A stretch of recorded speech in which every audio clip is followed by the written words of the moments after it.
শুভ দুপুর। আমন্ত্রণ ব্যবসা বাণিজ্য আর অর্থনীতির সবশেষ সংবাদ নিয়ে নিউজ 24 এর নিয়মিত আয়োজন আপন ফ্যামিলি মার্ট বিজনেস আওয়ারে। সাথে আছে হোসাইন শাহাদাত। শনি থেকে বৃহস্পতিবার দুপুর 1টায় প্রচারিত হচ্ছে অনুষ্ঠান। আয়োজনে থাকছে দেশ বিদেশের ব্যবসা বাণিজ্যের সবশেষ খবর এবং খবরের বিশ্লেষণ। এছাড়াও আছে শেয়ার বাজার এবং মুদ্রা বাজারের আপডেট। দর্শক, চট্টগ্রাম বন্দর ইজারা নিয়ে বিদেশিদের সাথে চুক্তি বাতিলের দাবিতে যমুনা অভিমুখে বাম গণতান্ত্রিক জোটসহ বাম প্রগতিশীলদের মিছিল চলছে। সেখান থেকে সরাসরি যুক্ত হচ্ছেন সহকর্মী বদরুল আলম শাওন। শাওন, মিছিলের সবশেষ কি খবর আছে আপনার কাছে? তারা আসলে কি বলছেন? এবং সরকারের পক্ষ থেকে এরই মধ্যে বলা হয়েছে চট্টগ্রাম বন্দর আসলে দুর্নীতিমুক্ত করতেই বিদেশিদের পরিচালনার জন্য দেওয়া হচ্ছে, চট্টগ্রাম বন্দরকে আসলে বিদেশিদের হাতে তুলে দেওয়া হচ্ছে। এই ধরনের ধারণা বা এই ধরনের যে বক্তব্য আসছে সেটি ভুল। সরকারের পক্ষ থেকে এরই মধ্যে বলা হয়েছে। তারা আসলে কি বলছেন, তাদের পরবর্তী কর্মসূচি কি?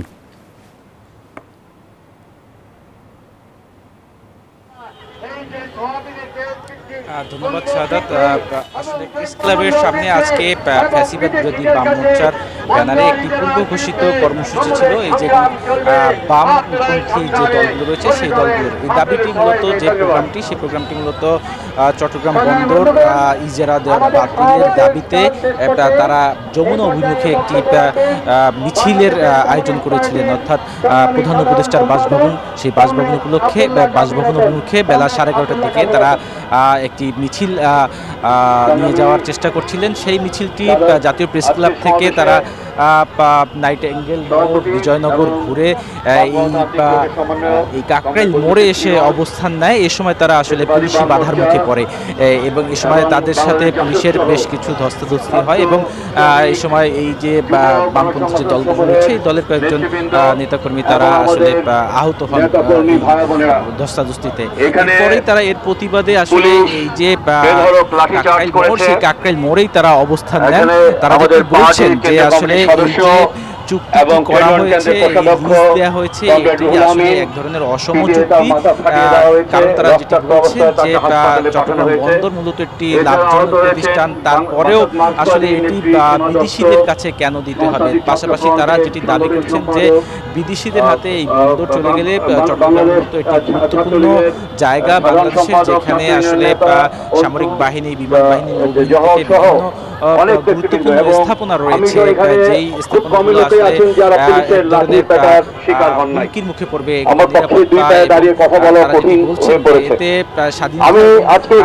মুহূর্তের পথে এক ধরনের বাধা আশঙ্কা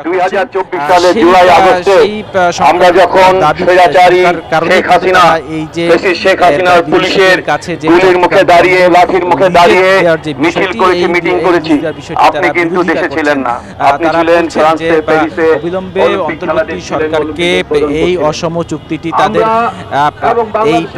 এই অসম চুক্তিটি তারা বাতিল করার আহ্বান জানিয়েছেন অন্তর্বর্তী সরকারকে।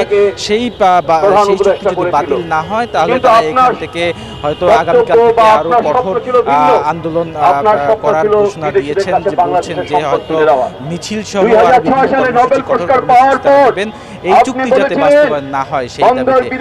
এই ছিল আমার কাছে এখন পর্যন্ত সর্বশেষ সংবাদ। শাহাদাত, আপনি। শাওন, আপনাকে অনেক ধন্যবাদ। দর্শক, চট্টগ্রাম বন্দর ইজারা নিয়ে বিদেশিদের সাথে চুক্তি বাতিলের দাবিতে যমুনা অভিমুখে বাম গণতান্ত্রিক জোটসহ বাম প্রগতিশীলদের যে মিছিল চলছে তার সবশেষ খবরাখবর জানাচ্ছিলেন সহকর্মী বদরুল আলম শাওন। এবারে আমরা একটু ঘুরে আসতে চাই রাজধানীর আগারগাঁও থেকে। সেখানে বাংলাদেশ বিনিয়োগ উন্নয়ন কর্তৃপক্ষ বিডা আয়োজিত বিনিয়োগ সংলাপ অনুষ্ঠিত হয়েছে কিছুক্ষণ আগে। সেখানকার সবশেষ খবরাখবর আমরা সরাসরি জানবো সহকর্মী মিনা ফেরদৌসের কাছ থেকে। মিনা, এই বিনিয়োগ সংলাপটি আসলে বেশ গুরুত্বপূর্ণ, কারণ এই মুহূর্তে আসলে বিনিয়োগের যে খরা চলছে সেই খরা থেকে বেরিয়ে আসতে সরকার নানামুখী কার্যক্রম হাতে নিচ্ছে এবং সেখানে আমরা জানি যে বাংলাদেশ ব্যাংকের গভর্নর, বিডা প্রেসিডেন্ট সহ বেশ কয়েকজন সরকারের ঊর্ধ্বতন কর্মকর্তারা ছিলেন। তারা আসলে কি বলেছেন, বিনিয়োগ আকর্ষণে আসলে সরকারের পরবর্তী পদক্ষেপ কি এবং ব্যবসায়ীরা কি দাবি করেছেন?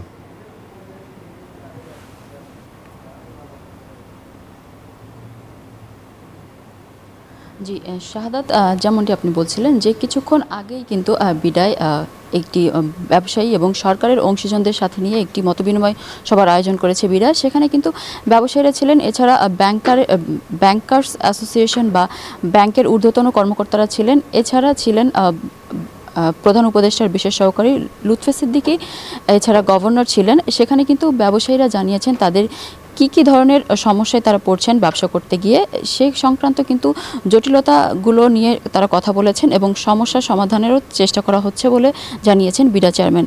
এছাড়া গেল 1 বছরে বিডা কি ধরনের সমস্যা সমাধানে উদ্যোগ নিয়েছে সেগুলোও কিন্তু বিডা চেয়ারম্যান জানিয়েছেন। সেখানে কিন্তু তিনি বলেছেন যে আগামী 2 মাসের মধ্যে কিন্তু বিডার সাংগঠনিক কাঠামো পুনর্গঠনে করা হবে। এছাড়া কিন্তু ব্যবসায়ীদের একটি সুখবর দিয়েছেন তিনি কিন্তু জানিয়েছেন যে জানুয়ারিতে একটি বাংলা বীজ নামে একটি অ্যাপ উদ্বোধন হবে। সেখানে কিন্তু দেশি বিদেশি ব্যবসায়ী এবং বিনিয়োগকারীরা উভয়ই উপকৃত হবে, কেননা সেই অ্যাপের মাধ্যমে কিন্তু বিদেশি বিনিয়োগকারীরা এবং দেশি বিনিয়োগকারীরা জানতে পারবেন যে আমি কোন খাতে বিনিয়োগ করতে পারবো এবং সেখানে কি ধরনের কর কাঠামো রয়েছে বা এখান থেকে প্রফিট কতটুকু হবে। এছাড়া কিন্তু বিডা চেয়ারম্যান জানিয়েছেন যে বৈদেশিক বিনিয়োগ সহজীকরণে কিন্তু বিডার ওয়েবসাইটেও কিন্তু নতুন ফিচার যোগ করা হয়েছে। এছাড়া চট্টগ্রামে মুক্ত বাণিজ্য জোনের নীতিমালা ঘোষণার জন্য কিন্তু প্রধান উপদেষ্টার কাছে একটি নীতিমালা রয়েছে, সেখানে খুব দ্রুত কিন্তু এই নীতিমালা ঘোষণা করা হবে বলেও জানিয়েছেন আশিক চৌধুরী। এছাড়া জ্বালানি ঘাটতি দূরীকরণে ব্যবসায়ীদের যে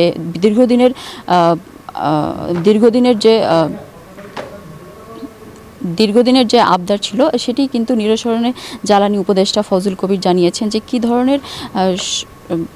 কি ধরনের সমস্যা সমাধানে তারা উদ্যোগ নিয়েছেন। এছাড়া কিন্তু আরেকটু জানিয়ে রাখি, সেখানে কিন্তু গভর্নর জানিয়েছেন যে ব্যাংক খাতের যে সমস্যা রয়েছে এবং ব্যাংক খাতের সংকট সমাধানে কিন্তু কাজ করে যাচ্ছে গভর্নর বাংলাদেশ ব্যাংক। সেখানে কিন্তু তিনি জানিয়েছেন যে খেলাপি ঋণ কিন্তু গেল 5ই আগস্টের আগে মাত্র 9% দেখানো হয়েছিল, সেই খেলাপি কিন্তু 5ই আগস্টের পর 35% গিয়ে ঠেকেছে। এই খেলাপি কমিয়ে আনতে কিন্তু গভর্নর যে নীতি সহায়তা ঘোষণা করেছেন সেক্ষেত্রে কিন্তু নীতি সহায়তা দিলে আগামী মার্চের মধ্যেই কিন্তু ব্যাংক খাতে খেলাপি 35 থেকে কমে 25% চলে আসবে বলে গভর্নর জানিয়েছেন। এছাড়া অনিয়ম ও লুটপাটের ফলে যে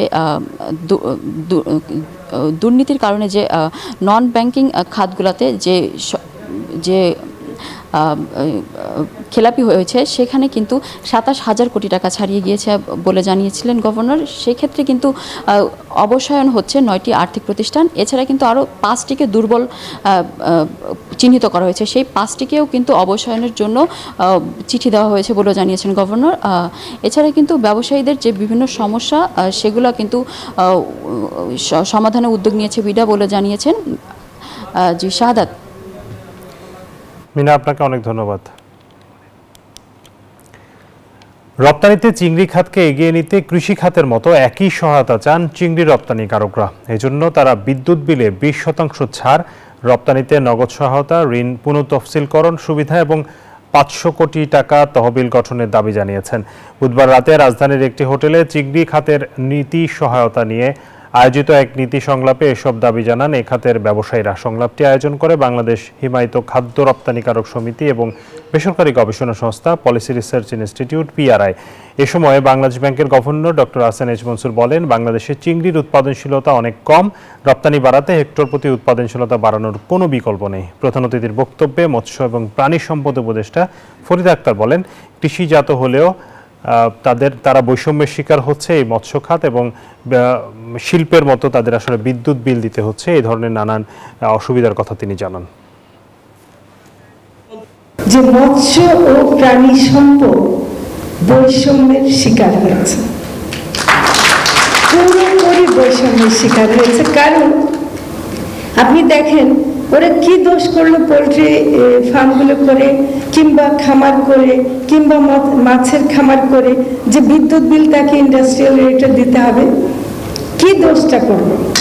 তারা খাদ্য উৎপাদন করবে, তাদেরকে কেন রিবেট দেওয়া হবে না?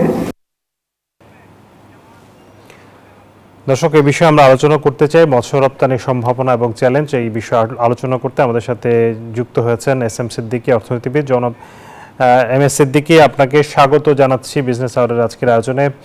আপনার কাছ থেকে যদি জানতে চাইবো, আপনি আসলে গতকালকের এই অনুষ্ঠানটাতে আপনি নিজে ছিলেন, আপনি দেখেছেন ব্যবসায়ীরা, মৎস্য খাতের ব্যবসায়ীরা, বিশেষ করে চিংড়ি যারা রপ্তানি করেন, উৎপাদন করেন, তারা তাদের নানান সমস্যার কথা বলেছেন। একই তাদের সাথে আসলে সুর মিলিয়েই মৎস্য এবং প্রাণী সম্পদ উপদেষ্টাও কিন্তু বলেছেন যে এই খাতটি বৈষম্যের শিকার। এই শুধু মৎস্য খাত না, মৎস্যের সাথে পোলট্রি এবং আমাদের যেটি ডেইরি ফার্ম, অর্থাৎ যারা গরু লালন পালন করছেন, খামার করছেন, তারাও কিন্তু একইভাবে নানান ধরনের বৈষম্যের শিকার। কৃষিতে যে ধরনের ভর্তুকি বা সুযোগ সুবিধাগুলো দেওয়া হচ্ছে, একই সুযোগ সুবিধাগুলো কি মৎস্য এবং প্রাণী সম্পদে দেওয়া সম্ভব কিনা, বা যদি দেওয়া সম্ভব হয় সেক্ষেত্রে সরকার কেন এই জায়গাগুলোতে নজর দিচ্ছে না? ধন্যবাদ আপনাকে। কালকের সেমিনার সবকিছু পরিষ্কারভাবে জানা গেছে। কৃষি খাত, আমরা কৃষি খাত বলতে আমরা ফসল ফলানো বুঝি, ধান, পাট, এগুলো তাও পাট না, শুধু ধান বুঝি। এই পাট থেকে শুরু করে মৎস্য, পোলট্রি, এগুলো কৃষকরাই করে থাকে। একই বাড়িতে থেকে একই মানুষ একই জমিতে এতগুলো অর্থনৈতিক কর্মকাণ্ড করে, কিন্তু আমরা একটিকে কৃষি এবং বাকি সবগুলোকে শিল্প হিসাবে গণ্য করি। এটা মাননীয় মৎস্য উপদেষ্টা একমত হয়েছেন যে কেন তারা বৈষম্যের শিকার। এটাকে যদি সমন্বয় না করা যায় তাহলে তাদের প্রতি অবিচার করা হয়, এটা এই ব্যাপারে কোনো সন্দেহ নেই। কারণ পৃথিবীর কোথাও এগুলোকে শিল্প হিসাবে বিবেচনা করা হয় না, কারণ এগুলো কৃষকদের ঘরে, কৃষকদের কুটির শিল্প, ক্ষুদ্র শিল্প, এগুলো শিল্প বললেই অবশ্য আমরা কনফিউজড হয়ে যাই। এগুলো আসলে অর্থনৈতিক কর্মকাণ্ড, নন এগ্রিকালচারাল।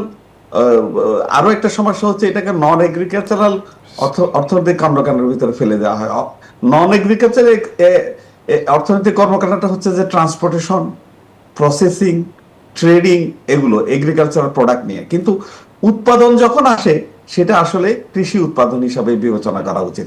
সুতরাং আমি মনে করি অনতিবিলম্বে সরকার নীতির জায়গাতে একটু পরিবর্তন করে এই পোলট্রি, মৎস্য, এগুলোকে এগ্রিকালচারের অন্তর্ভুক্ত করে নেওয়া উচিত। নেওয়া উচিত, কিন্তু আমরা দেখেছি যে এর আগে পোলট্রি ফার্মার্স, ডেইরি ফার্মার্স অ্যাসোসিয়েশনের পক্ষ থেকে বারবার বলা হচ্ছিল যে যেহেতু বাংলাদেশে গরুর মাংসের দাম বাড়ছে, এইটির কারণে বলা হচ্ছিল যে আমদানি করা হবে কিনা বিদেশ থেকে গরুর মাংস। সেই জায়গাটাতে তারা বলছিল যে এই আমদানি করা হলে দেশের যে শিল্প গড়ে উঠছে সেটি ধ্বংস হয়ে যাবে। কিন্তু তারা বলছে যে আবার তারা কম দামে দিতে পারছে না, কারণ তাদের খরচ বেশি নানান কারণে। এই যে ইন্ডাস্ট্রিয়াল বিদ্যুৎ বিল দিতে হচ্ছে, পোলট্রি খাদ্যের দাম বেশি, ডেইরি খাদ্যের দাম বেশি, নানান কারণে। এত সমস্যার মধ্যে থেকেও কেন সরকার এই জায়গাটাতে সমন্বয় করলো না এত বছর? এবং এই মুহূর্তে যে প্রাণী সম্পদ উপদেষ্টা এসছেন তিনিও কিন্তু চেষ্টা করছেন, তিনি বলছেন যে নানাভাবে চেষ্টা করছেন। তো বাধাটা কোন জায়গায় আসলে? বাধাটা আসলে আমাদের দেশে একটা নীতি কোনো কারণে হয়ে গেলে সেটা সহজে পরিবর্তন হতে চায় না। পৃথিবীর একটা কনজারভেটিভ রাষ্ট্র আমরা। ছোট্ট একটি দাড়ি কমা পরিবর্তন করতে বছরের পর বছর চেষ্টা তদবির করতে হয়। এই বর্তমান সমস্যাটা তার ব্যতিক্রম কিছু নয়, সবাই ব্যক্তিগতভাবে স্বীকার করে। এবং গতকাল মৎস্য উপদেষ্টা বললেন যে আমি বিভিন্ন মন্ত্রণালয় দৌড়চ্ছি তাদেরকে বোঝানোর জন্য, কিন্তু পারছি না।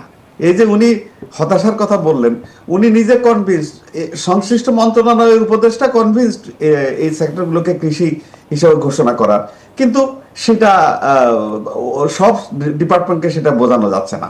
আরো ইন্টারেস্টিং ব্যাপার হচ্ছে উনি যে 20% ইলেকট্রিসিটির যে ডিসকাউন্টের কথা বলেছেন, সেটা কিন্তু একটা ইন্টারিম একটা অ্যারেঞ্জমেন্ট।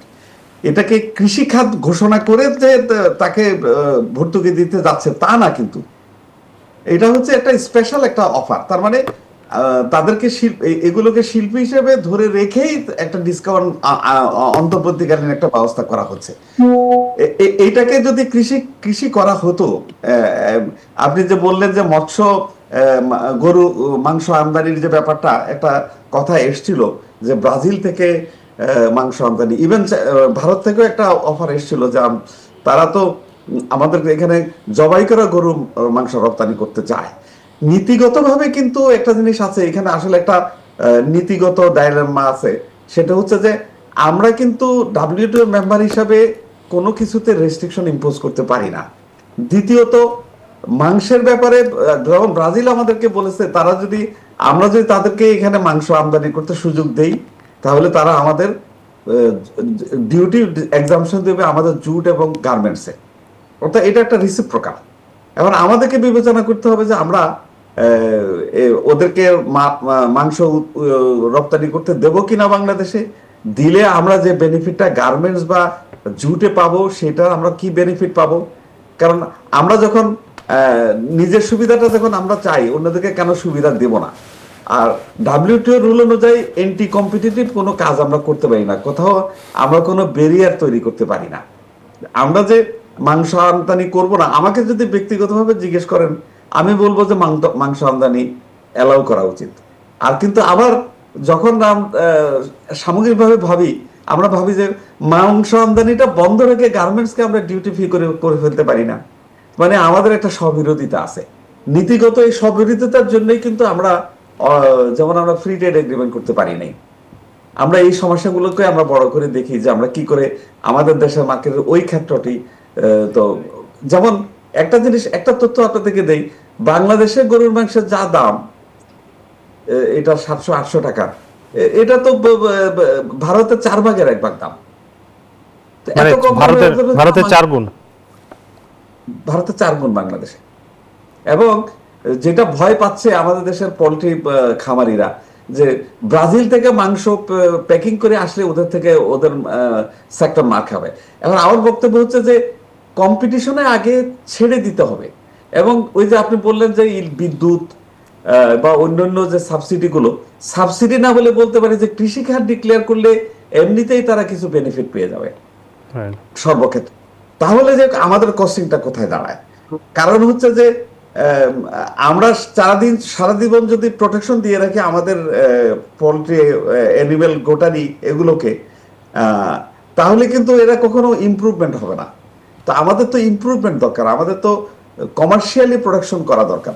যদিও গরু ছাগল কমার্শিয়াল প্রোডাকশন হচ্ছে খুব সীমিত পর্যায়ে, আমরা কিন্তু এখনো কৃষকদের ঘর বাড়িতে পালক গরু ছাগলের উপরে আমরা নির্ভরশীল। এটাকে কমার্শিয়ালি এটাকে প্রমোট করতে হলে, আমরা উন্নত করতে হলে আমাদের কিন্তু একটা কম্পিটিশন আনতে হবে। আমি বলছি না, আমি জানি আমার এই কথা অনেকে অসন্তুষ্ট হবেন, সবাই অবাক হবেন, কিন্তু আমি বলতে চাই আপনি যখন গার্মেন্টস ডিউটি ফ্রি এক্সপোর্ট করতে চান পৃথিবীর বিভিন্ন দেশে, তখন কি আপনার খেয়াল থাকে না আপনার দেশে আপনি আরেকটা জিনিসকে, অন্য দেশে অন্য প্রোডাক্টকে আপনি ডিউটি ফ্রি ঢুকতে দেবেন না? আমেরিকার সাথে নেগোসিয়েশনে কেন আমরা দৌড়ে যেয়ে আমাদেরকে অনেক কিছু কম্প্রোমাইজ করতে হলো? আমরা দেখেছি যে আমরা ডিউটি ফ্রি অ্যাক্সেস চাই, কিন্তু ওদেরকে আমরা ডিউটি ফ্রি অ্যাক্সেস দিই না অনেক কিছুতে। এবং যার জন্য ইউরোপ এবং আমেরিকাতে আমরা এক্সপোর্ট বেশি করি, ইম্পোর্ট কম করি। আবার যদিও উল্টো আছে, চায়না এবং ভারত থেকে আমরা বেশি ইম্পোর্ট করি, এক্সপোর্ট কম করি। তো এগুলো তো সব নন টেরিফ বেরোয়ার এগুলো। তো আমাদেরকে তো রেগুলারাইজ করতে হবে। আমরা এলডিসি গ্রাজুয়েশন হবে আগামী বছর নভেম্বরে, তখন তো আমরা এইসব চালাকি করতে পারবো না। আমাদেরকে ইন্টারনাল রিফর্ম করে আভ্যন্তরীণ দুর্বলতাগুলোকে কাটিয়ে সারা পৃথিবীর কম্পিটিশনের টিকে থাকার জন্য আমাদেরকে সক্ষমতা অর্জন করতে হবে। আমাদের যে আর্টিফিশিয়াল যে প্রোটেকশন আছে বিভিন্ন সেক্টরে, এটা শুধু মৎস্য ক্ষেত্র না, সব ক্ষেত্রে যে আর্টিফিশিয়াল প্রোটেকশন আছে এগুলো হচ্ছে আমাদের দুর্বলতা। এই দুর্বলতার কারণেই আমরা এলডিসি গ্রাজুয়েশনটাকে বেশি ভয় পাই। বিজনেস কমিউনিটি যে বিরোধিতা করে, এটার মূল কারণ হচ্ছে যে আমাদের যে ইন্টারনাল রুলস এন্ড রেগুলেশন গুলো আছে, সেই রুলস এন্ড রেগুলেশন গুলো আমাদেরকে কম্পিটিটিভ হতে সহযোগিতা করে না, অথবা আমাদেরকে কম্পিটিশনে ফেলে না। আমরা একটা কমফোর্ট জোনে আছি।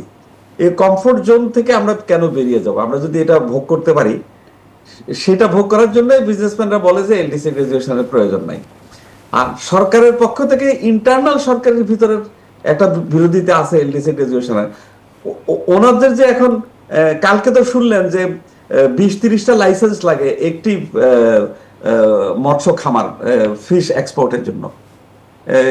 এটাকে খামারিদের জন্য একটা লাইসেন্স, এটাকে ডেলিভারির জন্য একটা লাইসেন্স, প্রসেসিং এর জন্য একটা লাইসেন্স, এক্সপোর্টের জন্য একটা লাইসেন্স, সার্টিফিকেটের জন্য একটা লাইসেন্স, এত শত শত লাইসেন্স করে এক্সপেন্সিভ করে ফেলেছে।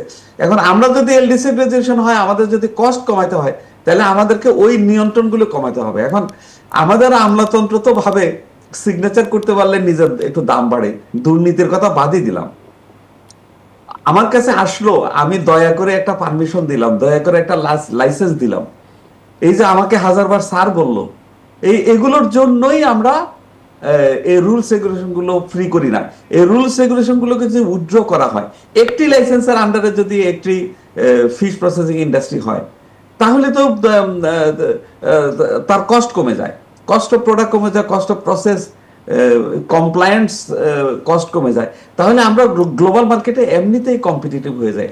আমরা যেসব ফিশিং প্রজেক্টগুলো তারা প্রোডাকশনে মনোযোগ দিতে পারে, যেমন আমরা আমাদের যে প্রোডাকশন প্রসেস, এই প্রসেস সায়েন্টিফিক।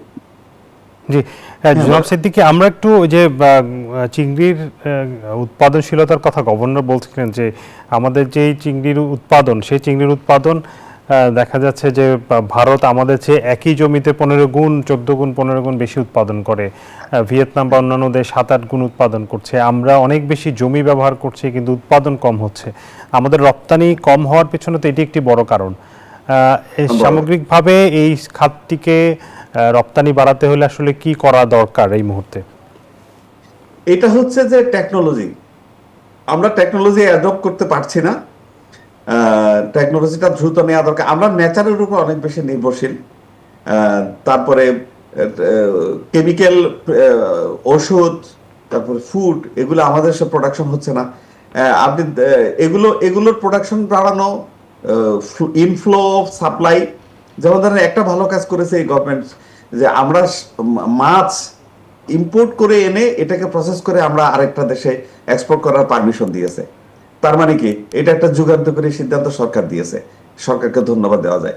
এই ধরনের টেকনোলজি অ্যাটেইন করতে হলে আমাদেরকে আরেকটু লিবারাল হতে হবে, আমাদেরকে মার্কেটটাকে একটু ওপেন করতে হবে, বিদেশি বিনিয়োগ আনতে হবে। এখন যখন আমি বিদেশি বিনিয়োগের কথা বলি, তাহলে তো আপনাকে ইজ অফ ডুইং বিজনেস বাড়াতে হবে। এখন টেকনোলজিটা আবার ইচ্ছা করলে আমি ওভারনাইট নিয়ে আসতে পারবো না। আমরা এটা একটা প্রসেসের ভিতরে আস্তে আস্তে এটা জ্ঞানটা আমাদের অ্যাটেইন করতে হবে। আমরা সেদিকে মনোযোগ না দিয়ে আমরা কিন্তু এটাকে কম দামে সাপ্লাই করে সেটার উপর রিলাই করতে চেষ্টা করেছি। যেমন ধরেন আমরা কম দামে গার্মেন্টস এক্সপোর্ট করি সারা পৃথিবীতে, আমরা সেটার উপর রিলাই করে টিকে আছি গার্মেন্টসে। আমরা হাই ভ্যালু গার্মেন্টসে যাওয়ার আগ্রহ কম বা আমাদের সুযোগ কম, আমরা সেখানে অনেক বেশি ইনভেস্ট করতে পারি না বা আমাদের টেকনোলজি নেই। এই ব্যাপারগুলোতে কনভার্ট করা, যেমন আমাদের নিজস্ব ব্র্যান্ডিং দরকার। গতকাল আপনি শুনেছেন যে মাছের কথা বলা হচ্ছে, আমরা যে ফিশগুলোকে এক্সপোর্ট করি সেগুলো সরাসরি রেস্টুরেন্টে চলে যায়, কিন্তু এটাকে যদি একটা ডিপার্টমেন্ট স্টোরে রেখে বিক্রি করতে হয়, একটা ব্র্যান্ডটাকে পরিচিত করতে হবে। তো এখন আমরা সেই পর্যায়ে এখনো সীমিত পর্যায়ে গেছি, আমরা আমাদের প্রোডাক্টগুলোকে ডিপার্টমেন্ট স্টোরগুলোতে নিয়ে যেতে পারি না। যেমন আমরা গার্মেন্টস এক্সপোর্ট করি, ডিপার্টমেন্ট স্টোরগুলোতে আমাদের গার্মেন্টস পাওয়া যায়, কিন্তু ওদের ব্র্যান্ডে, বাংলাদেশের নিজস্ব ব্র্যান্ডে, আমাদের ব্র্যান্ড নিয়ে আমরা কিন্তু ইউরোপের মার্কেটে যেতে পারি না। আমরা যদি নিজস্ব ব্র্যান্ড নিয়ে যেতে পারতাম তাহলে আমরা ভালো করতে পারতাম। ঠিক মাছের ব্যাপারও তাই, আমাদের মাছ আমরা রেস্টুরেন্টে বিক্রি করি, কিন্তু আমরা ডিপার্টমেন্ট স্টোরে বিক্রি করতে পারি না। জি, আপনি বলছিলেন যে আসলে আমাদের উৎপাদনশীলতা বৃদ্ধির পাশাপাশি টেকনোলজি আনতে হবে। আমরা অন্যান্য দেশে আসলে কি প্রযুক্তি ব্যবহার করছে সেই প্রযুক্তি আমাদের দেশে এনে উৎপাদনশীলতা বাড়াতে হবে এবং ব্র্যান্ডিংটাকে আরও জোরদার করতে হবে। অনেক ধন্যবাদ জনাব এম এস সিদ্দিকী, আপনি আমাদেরকে সময় দিয়েছেন। আপনার সাথে ভবিষ্যতে নিশ্চয়ই আবারও কথা হবে। ভালো থাকবেন। ধন্যবাদ আপনাকে। দর্শক, বিজনেস আওয়ারের সময় হলো একটা বিরতির, ফিরবো দেশ ও বিশ্ব বাণিজ্যের খবর নিয়ে।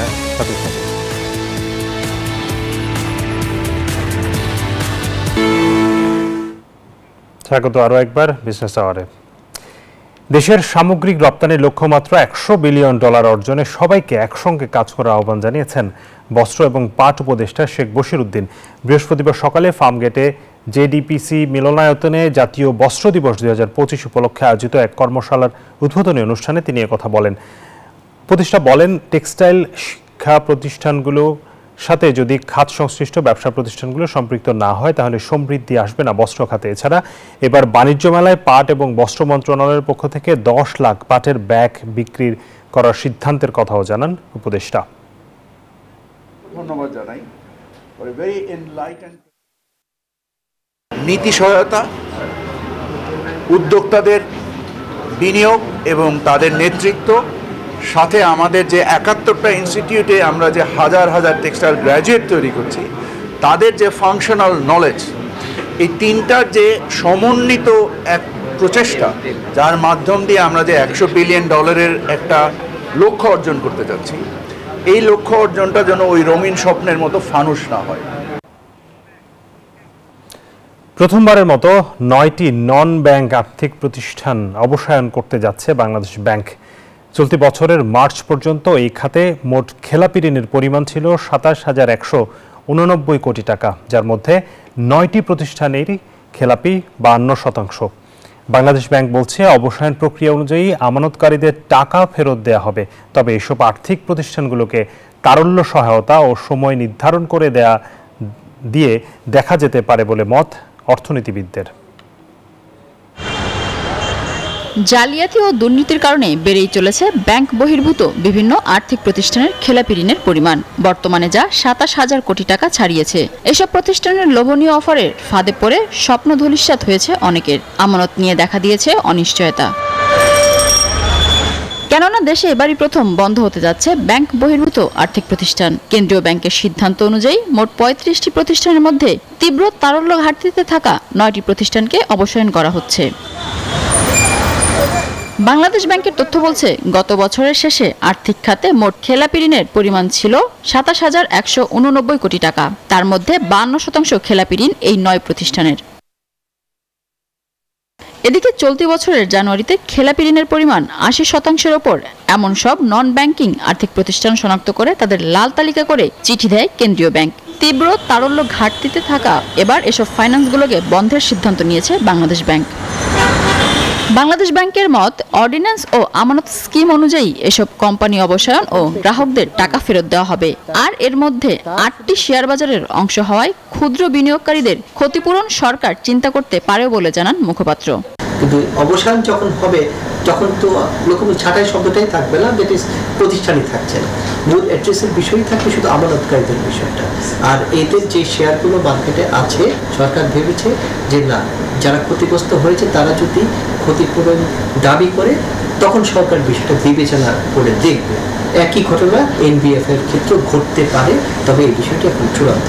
এনবিএফআই খাতে ক্ষুদ্র গ্রাহকদের স্বার্থ চিন্তা করা উচিত বলেও জানান বিশ্লেষকরা। দুর্বলদের তারল্য সহায়তা দিয়ে ঘুরে দাঁড়াতে সুনির্দিষ্ট সময়সীমা বেঁধে দেওয়া যেতে পারে বলেও জানান এই অর্থনীতিবিদ। নন ব্যাংক ফাইন্যান্সিয়াল ইনস্টিটিউশনস অ্যাক্ট, তার সাথেও আমি জড়িত ছিলাম, আমরা দেখেছি তখন থেকে। কথা ছিল যে নন ব্যাংক ফাইন্যান্সিয়াল ইনস্টিটিউশনগুলো লায়াবিলিটি মার্কেটে একটা বৈচিত্র্য আনবে এবং ওদের দেখে ব্যাংকাররা শিখবে।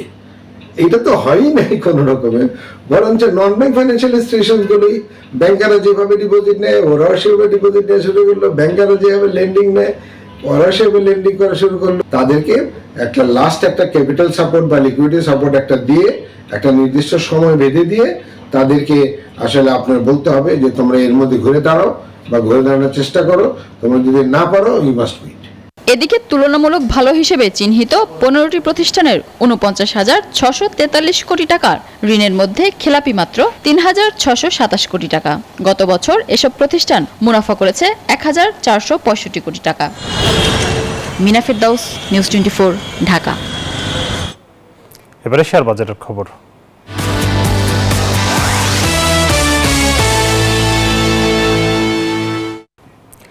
ঢাকা স্টক এক্সচেঞ্জের ওয়েবসাইট থেকে জেনে নেব শেয়ার বাজারের সবশেষ লেনদেন পরিস্থিতি।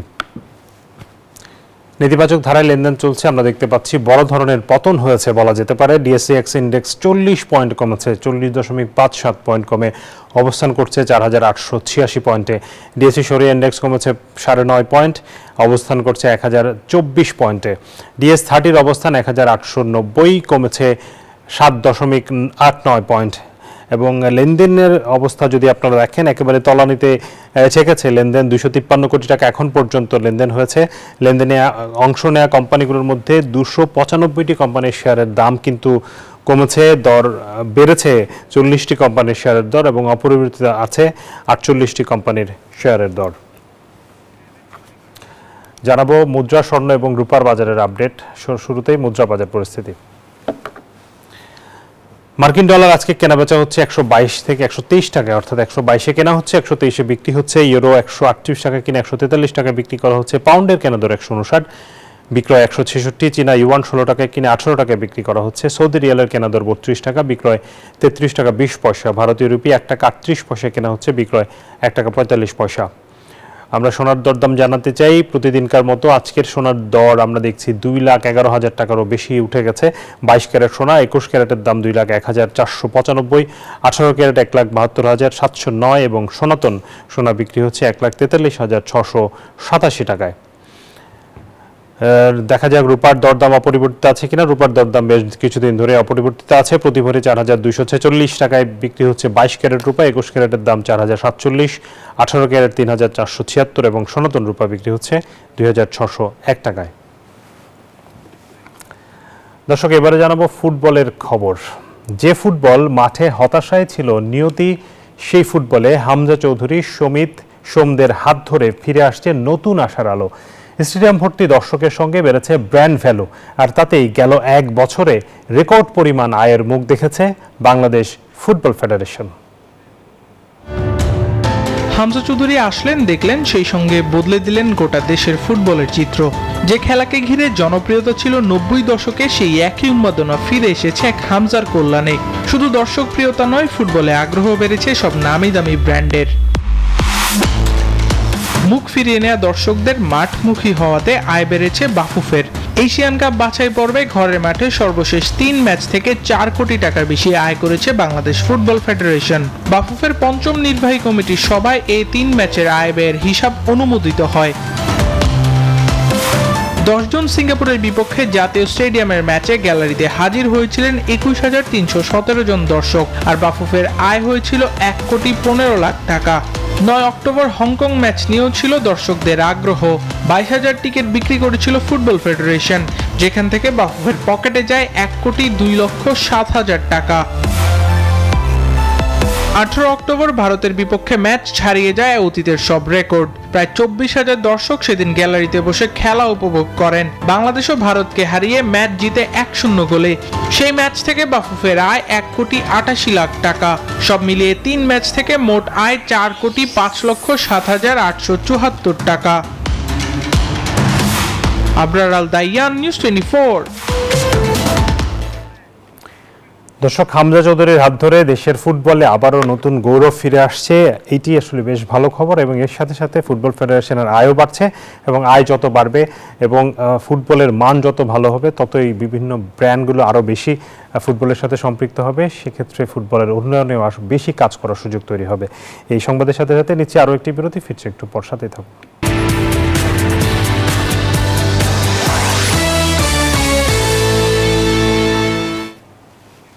স্বাগত আরও একবার আপন ফ্যামিলি মার্ট বিজনেস আওয়ারে। এবারে জনপদের শিল্প ও বাণিজ্যের খবর। নিজেদের জমি থেকে সবজি এনে সরাসরি হাটে বিক্রি করছেন চাষিরা, আর সেই সবজি হাত বদলে শহরে বিক্রি হচ্ছে দ্বিগুণ দরে।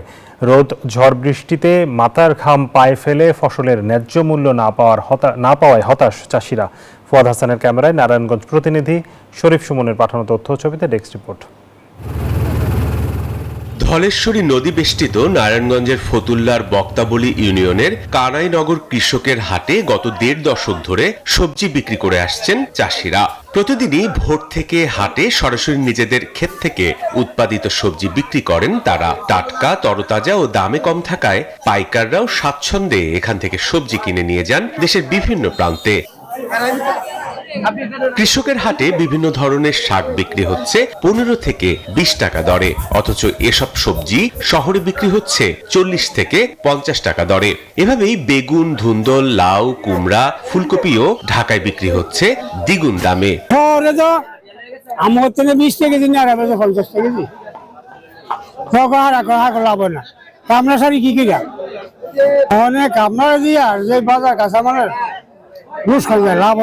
কৃষকরা বলছেন তারা কষ্ট করে ফসল ফলালেও ন্যায্য দাম পাচ্ছেন না। সারের দাম ও শ্রমিকের মজুরি বেশি হওয়ায় উৎপাদন খরচ না ওঠায় লোকসান গুনতে হচ্ছে তাদের।